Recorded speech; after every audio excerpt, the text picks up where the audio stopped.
এই জীবন ক্ষণভঙ্গুর, জগতের ধন মান ঐশ্বর্য সকলই ক্ষণস্থায়ী।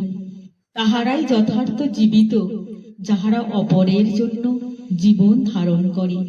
সর্বপ্রকার বিস্তারী জীবন, সর্বপ্রকার সংকীর্ণতায় মৃত্যু। যেখানে প্রেম সেখানেই বিস্তার, যেখানে স্বার্থপরতা সেখানেই সংকোচ। অতএব প্রেমই জীবনের একমাত্র বিধান।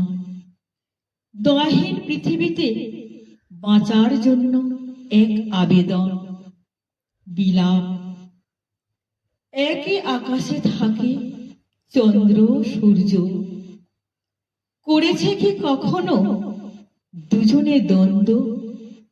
এই পৃথিবীতে যে মানুষের জন্ম, তবে কেন হয় এত মানুষের দ্বন্দ্ব? কেন তারা ভাবে না একই মায়ের সন্তান?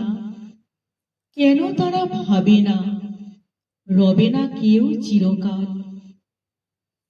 আমার এই স্বরচিত কবিতাটি যদি আপনাদের ভালো লেগে থাকে, তাহলে অবশ্যই একটি লাইক করবেন।